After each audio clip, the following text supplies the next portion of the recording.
Thor had received what seemed to be a lecture of do's, emphasize memory loss and the fact that he's staying with her, and don'ts, talk too much about Lily, not unless Jane asks, when talking to Jane, and the same for Harry. Again, emphasized memory loss, also emphasized that he loved Lily, and does not love either her or him any less. Ease him into the idea.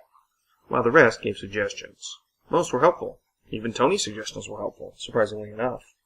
But the conversation soon moved back to more political matters. "You're going to need to talk to Director Fury," Natasha said to Thor. "I will," Thor said. He smiled slightly. "I know Nicholas Joseph Fury better than you think." Tony nearly choked on his scotch. "His middle name is Joseph?" "It is," Thor said. "He was a close friend of my mother and father-in-law," he explained, "and the closest thing Lily had to an older brother." He laughed. "Oh, it is an irony. He was very nearly Harry's godfather, and he always was very good with him. He was particularly good at doing the voices for bedtime stories. Why, I think Harry once called him Uncle Nick." There was a thump and the sound of shattering glass. Thor looked around. Tony had fainted. Clint's jaw had dropped. Natasha's eyebrows had both risen. Bruce and Pepper looked amused. Steve looked surprised. "Really?" Steve asked. "Yeah, he was a lot younger back then," Thor said. "He had both eyes, and he smiled more. Much more. However serious he looked, Lily could always make him laugh." "How did they know each other?" Bruce asked curiously. "Lily's parents, Michael and Emily Evans, worked in the security services. They took Nick under their wing when he was posted to Britain, as S.H.I.E.L.D.'s liaison to the Order of the Phoenix, the group I fought with," Thor said. "Or at least that's what I heard." "They worked for S.H.I.E.L.D., Natasha said. "A good half of the exemplar missions on the S.H.I.E.L.D. training courses were based on some of their missions." "And they were pretty much the best out there," Fury said, striding into the room, displaying the sort of impeccable timing that was either a requirement of being the director of S.H.I.E.L.D. or a perk of the job. "So, Thor. Or is it James?" "Whichever suits you, Nick," Thor said. "I take it you heard?" "Most of it," Fury said. "I lost my eye avenging you two, you know. It's a bit odd having you as part of my team now," he said wryly. "Who took it?" Thor asked. "I can bump them up on the list of people to smite." He chuckled. "And Odd does not even begin to cover it." "That's true enough.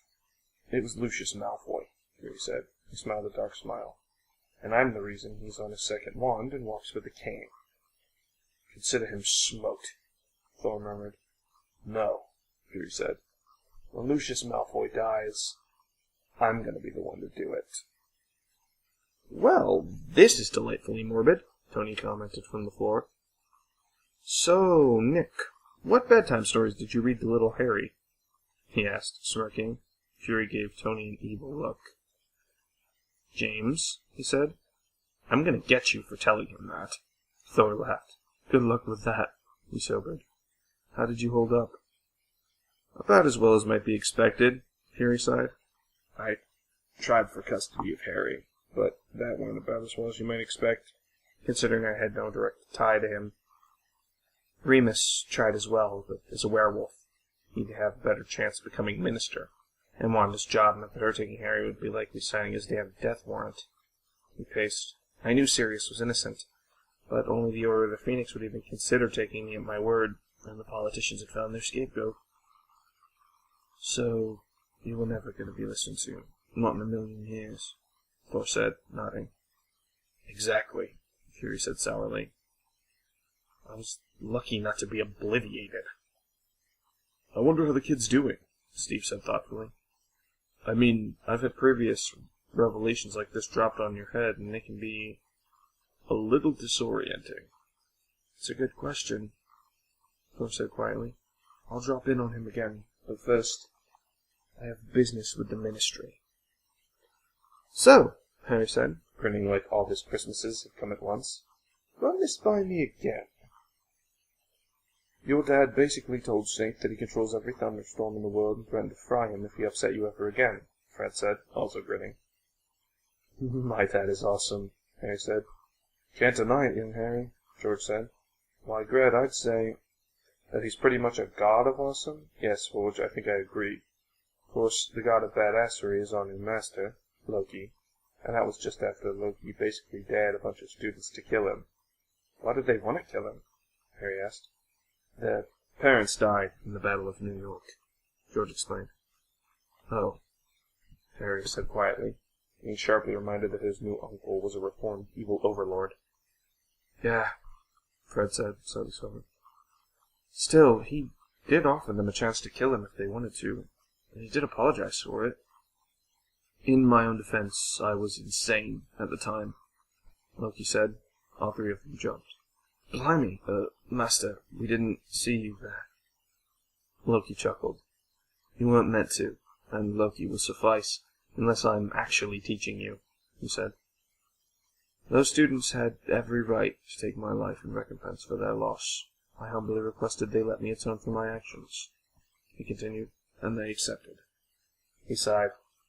Every time I close my eyes, I see one of the fallen, people I condemned to death, either directly or indirectly. Such is the price I have paid, but I would not have it any other way. They remind me of what I was. Never forget, never repeat. All I can do is use them as a spur to do good, to protect those who need protecting.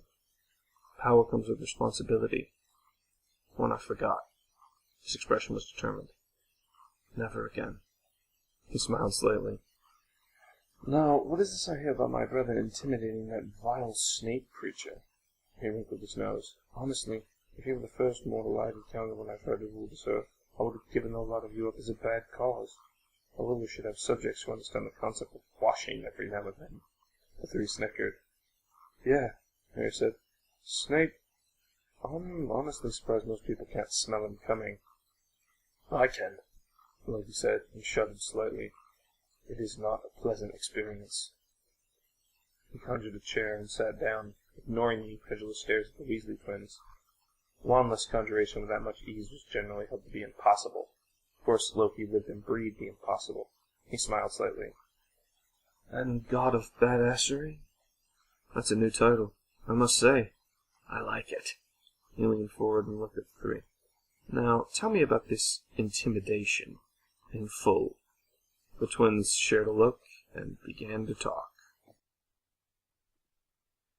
Tony watched as Thor flew off. So, he said, the big guy has a kid. Who'd have thought it? Well, he is over 1,000 years old, Tony, and it's a safe bet that a royal warrior god would have got around, Bruce pointed out. I'm only surprised the kid's so young. Tony inclined his head. Good point, he admitted. He cracked his knuckles. This kid has abusive guardians. Not for much longer, he said, tone determined. Jarvis, bring up all files relevant to Harry Potter. I don't care what you have to hack, just do it. Fury coughed. Tony rolled his eyes. Fine, hack everything but S.H.I.E.L.D. files. He paused. You do realize I hack your databases when I get bored, right? Which means roughly 4 times a week, Pepper said. I was going to say that I could provide the old hard copy files of Michael and Emily Evans. They haven't been digitized. Cool, thanks, Tony said, already distracted. Oh, and Stark, Harry said. I'll handle their physical hell. You handle the mental hell. I expect them on the front page of every paper in Britain. Tony grinned. Sounds like fun, he said, typing away. Natasha glanced at Clint. I think we have a few suggestions to make, she said. I'm open, Tony said. What about you two? He asked Bruce and Steve. Just make 'em pay, he said quietly. Make them out to be freakish, abnormal monsters, Bruce suggested. I can't think of anything that could hurt them more. Gotcha, Tony said. One reputation-destroying rampage coming up. He began to type as Fury left. He had a plane to catch. He turned on his phone. Wisdom? He said. I need a favor. Thor walked through the ministry. The hammer at his hip earned him a few odd looks, and people who recognized his appearance whispered to each other, but nothing more. People seemed to instinctively know to get out of his way, the same way animals hide when they hear the sound of thunder. A storm was coming. Crouch! Thor bellowed, striding into the Department of International Magical Cooperation. The man himself walked out of his office and stopped. His jaw dropped. "James Potter," he said faintly. "You're dead." "I was disembodied. I was returned to my true self. I am James Potter, and I am also Thor Odinson, God of Thunder," Thor stated, striding over to the other man. Though he was in his James Potter form and wearing standard wizard robes, save for Mjolnir at his belt, he managed to give off the same looming and intimidating air as he did as Thor. Since James Potter had not been the world's smallest man, it was not that hard. He grabbed Crouch by the throat and slammed him against the wall. "And I want to know why Sirius Black never got a trial." Crouch's eyes bulged and he began to turn red. Thor held him there for a few long moments as a crowd grew, then dropped him and smoothly drew his wand, which had been provided by Dumbledore. "Start talking or I start hexing. Since I'm a little out of practice with this thing, who knows what will happen?" Thor said ominously. All the evidence was against Black," Crouch wheezed. "So you threw him into the worst prison in the world without a trial?" Thor demanded. He turned to the crowd. "Sirius Black is innocent of betraying I and my family. He was not our secret keeper. I do not doubt that he is innocent of the other charges against him as well." "Then who betrayed you?" Crouch asked. "Pettigrew, who, being a rat animagus, probably faked his death," Thor said grimly. "You have proof of this?" "I will testify under veritaserum, provided that I see the questions first. You can find me either at Hogwarts or by contacting me through Professor Dumbledore," Thor replied, turning to go. He paused. "Consider this. If Peter was the one doing the cornering, why was it him who was backing away into a corner, according to witness statements? Why was it Sirius who asked him questions before Peter asked him the question? And why did Sirius do it quietly when Peter did it openly? If Sirius was really an insane, murderous Death Eater, how did he keep up the act for so long?" He paused. "Oh, and Crouch. I expect him to be exonerated, or the fact that you threw him in Azkaban for popularity might find its way into the Prophet, if it isn't already on its way." "Justice isn't my department anymore," Crouch said. "I don't care. Do it, or I guarantee you'll be jumping in terror every time you hear the crack of thunder for the rest of your miserable life," Thor growled. "How can we contact you?" one secretary, braver than the rest, asked. "Ask Dumbledore," Thor said curtly. He stalked out, hurling some flue powder into a nearby fire and barking, "Hogwarts!" as he stepped into it. He stepped out of the flame into the headmaster's office and looked at Loki, who was waiting. Dumbledore was out, and Fawkes trilled a greeting. "Hello, Fawkes," Thor greeted, then looked back at Loki. "Brother, has Tony called?" Loki nodded. "He's ready. I spoke with the Queen, and she's passed on a message to the Prime Minister and his cabinet to formalize Harry returning to your custody." "Since when do you know the Queen?" Thor asked. Loki looked a little shifty. "We got acquainted." "Loki, you didn't," Thor said, laughing. "When?" "It was over 60 years ago, Thor, during the Second World War," Loki said. "We kept in amicable contact." "How did you meet?" Thor asked, vaguely fascinated. He had been aware that his brother had intermittently visited Midgard during their general estrangement from that realm, but only in the context of his habit of wandering through the other realms as well, exploring the nooks and crannies of Yggdrasil. In other words, he was generally short on details. "She was helping out after a bombing raid, and unlike her fellows, seemed most perturbed by someone falling out of the sky. She had a calm and presence that marked her out as special, even among kings and queens," Loki said calmly. He smiled. "Dear Lizzie. I respected her even when I was going through my Midgardians are ants phase." Thor shook his head, smiling slightly. "After all these years, brother, you are still full of surprises," he said. "I would be boring if I wasn't," Loki retorted. He smiled. She was one of the first people to contact me when I returned to Midgard the day it hit the news. He winced slightly. Mother could have taken lessons from the scolding she gave me. Age has neither dimmed her infinite majesty nor diminished her ability to give a tongue lashing that would send Surtur running. I did wonder why you were looking terrified and holding a telephone away from your ear, Thor observed, amused. Yes, Loki said slowly. Harry wants to talk to you some more. Oh? Yes, he said that he wants to get to know his father, Loki said. Thor's smile could have lit up London.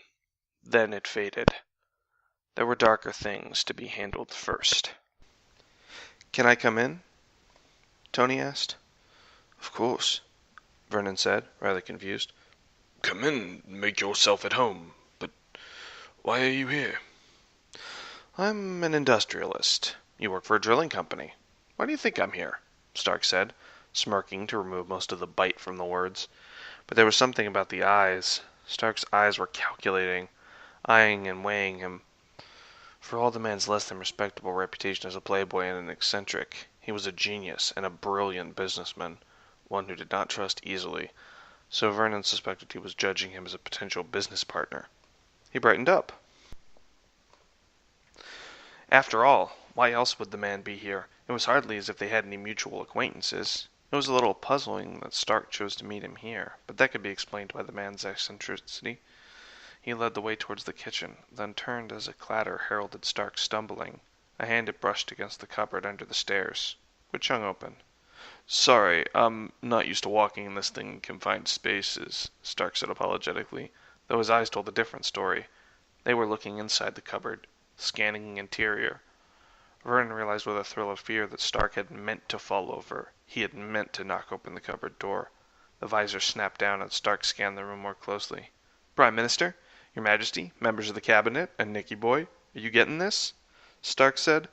A reply, Stark must have turned on the speakers, Vernon thought, as a wave of horror swamped him, came, metallically distorted like Stark's own voice, but less so, leaving the voices recognizable. Loud and clear, Mr. Stark. We can see and hear everything, the Prime Minister said calmly. Vernon nearly fainted, while the small part of him that wasn't in total panic mode wondered at why the Prime Minister was involved in this. To confirm, we can see and hear everything, and Director Fury would like to register his displeasure at being called Nicky Boy.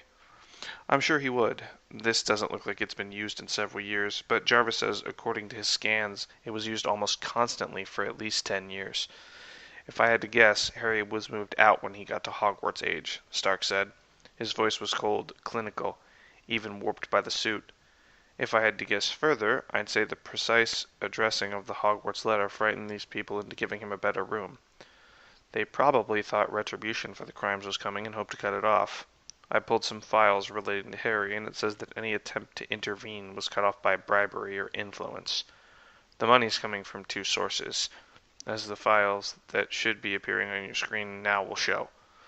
One's the Dursley family account, and the other's unknown. I can follow it if you want.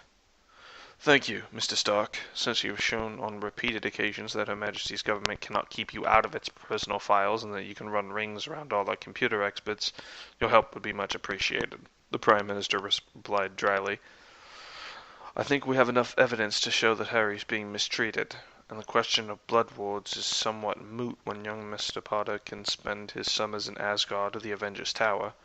Ladies and gentlemen of the Cabinet, Colonel Fury, James Potter, do you prefer Thor? James it is, then. Your Majesty, the only question that remains is whether the Dursleys face Asgardian justice or British justice. After all, it was one of Asgard's citizens that was harmed, and I think we could make a case for extradition. Asgard's citizens? The freak's a wizard, not a god. I would know. I knew his parents, Vernon said, before he could stop himself. The temperature dropped. Then a very familiar voice came over the intercom. Did that useless fat ass just call my son a freak? James Potter said slowly, sounding as if he was beyond rage and into the oceans of calm, calculated fury. Sorry, Your Majesty. No offense is taken by your language, Thor, Her Majesty replied. We understand what it is like to want to protect one's children. Mr. Potter, I understand your anger, the Prime Minister said. Then there was a loud crash. Bugger. He's gone. Stark, I'm willing to bet the next election he's coming your way. Oh, Christ, Stark said. Yeah, you're right. He's coming this way. He'll be here in about 60 seconds. Vernon heard thunder outside, and when he looked out the window, he saw ominous dark gray storm clouds gathering at an unnatural rate. Oh, you pissed him off now, Stark said, sounding gleeful. Mistreating the son of the god of thunder is a bad idea. What's he gonna do to us? Vernon asked. Well, put it this way.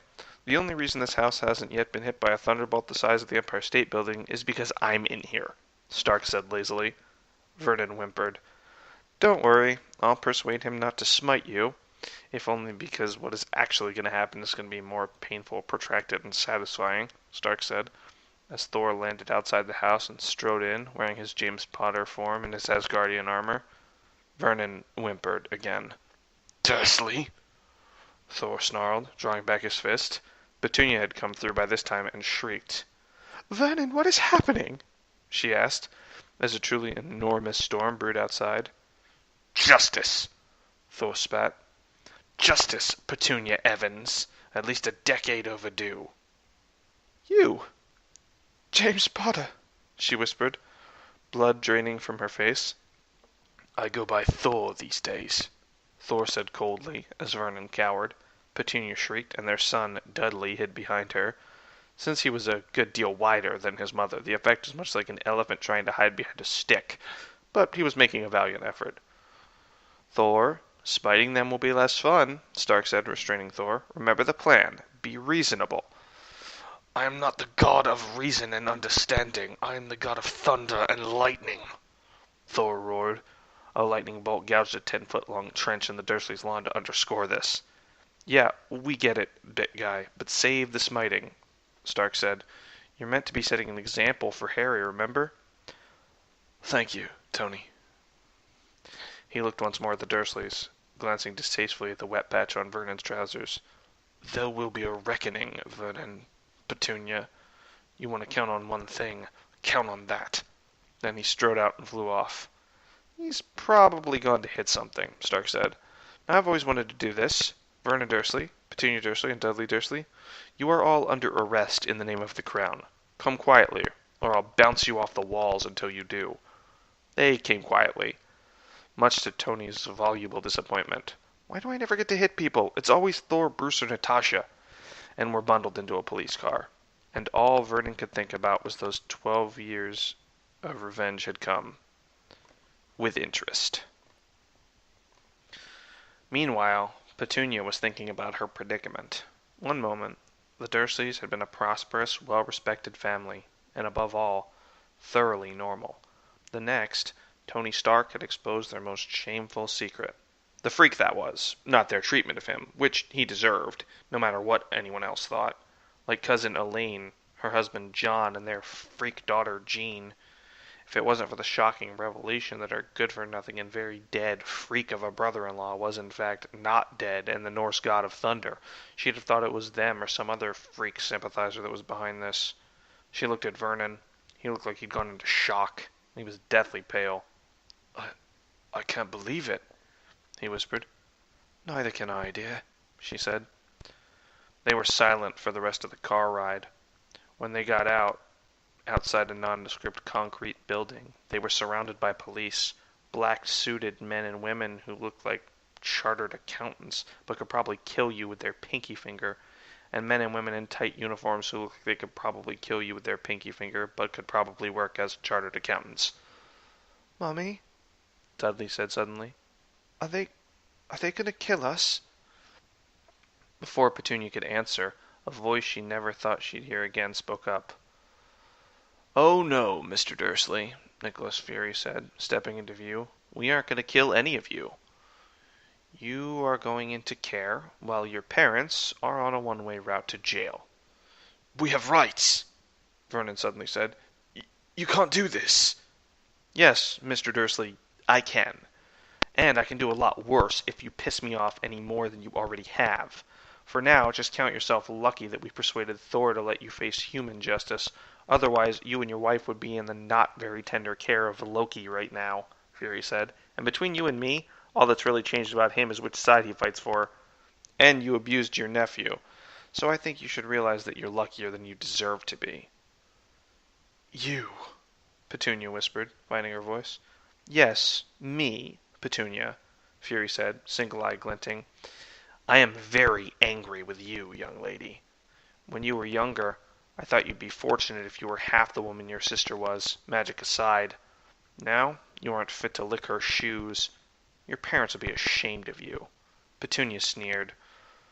They supported my freak of a sister. They always did. They preferred her. I don't care what they would think. Since you were a total bitch from after Lily got her letter, I wouldn't be surprised if they did, Fury retorted. As it was, they loved you both equally, even if you made it damn difficult for them not to prefer Lily. And frankly, if you don't care about what they would have thought, you're even more of a hopeless cause than I thought.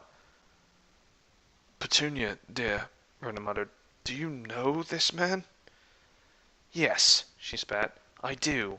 He's Agent Fury, of S.H.I.E.L.D. He worked for my parents. It's Director Fury now.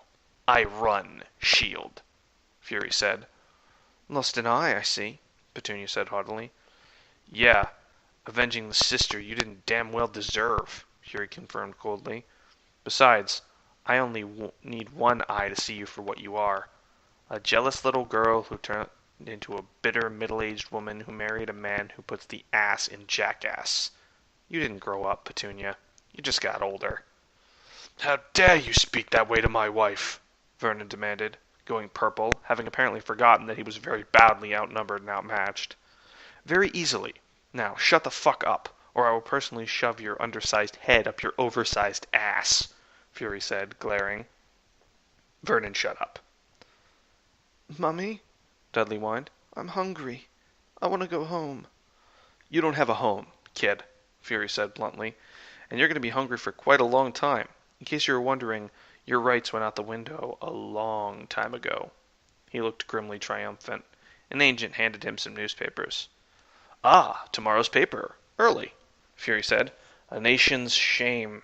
Shocking child abuse case in Surrey. He read aloud.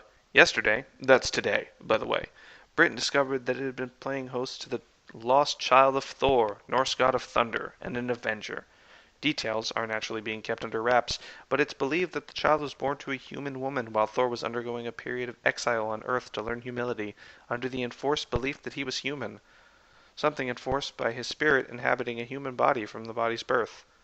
Both he and his wife worked for the intelligence services. Their family was consequently targeted by a terrorist called Tom Riddle and his followers, who were known as the Death Eaters, and on Halloween 12 years ago, they were attacked. Both parents and Riddle were killed, though it's rumored that Riddle still survives. Thor was apparently returned to Asgard by his body's death, where the trauma caused him to repress the memories of his life on Earth. The child, unaware of his true heritage, was given into the care of relatives. When he started manifesting abilities that derived from his inhuman inheritance, they started mistreating him, calling him a freak, and keeping him in an understairs cupboard while an upstairs bedroom went begging. A culture of silence surrounded the local middle-class community, which did not comment on the mistreatment. Any and all inquiries by child services were redirected or stymied by an unknown factor. He flipped through the paper. Yeah, they go on for a while, but it ends with this. Undoubtedly, this is a tragedy, and a case that should make any reader ashamed to be human, let alone to be ashamed to be British. All we can do is be thankful that Thor's son is now in his father's care, and that Asgard holds only the perpetrators responsible. Fury flipped the paper around. And look! Photos, you all, with named captions, and information on your former place of work, Mr. Dursley, which has hurriedly denied that it had any knowledge of your abuse, indeed any knowledge that you had a nephew at all. He glanced at the papers again. Kind of like how the papers and politicians, both local and national, are pretty much all falling over themselves to disavow you as British citizens. Vernon whimpered. You see, Fury said, what you're getting now is a taste of how Harry felt all those years. He was hated, reviled because of who he was, at the mercy of others who just might hurt him because they felt like it. Welcome, Dursleys, to Harry's former life. Welcome to hell. The Dursleys simultaneously whimpered. Fury smiled. It was not a nice smile.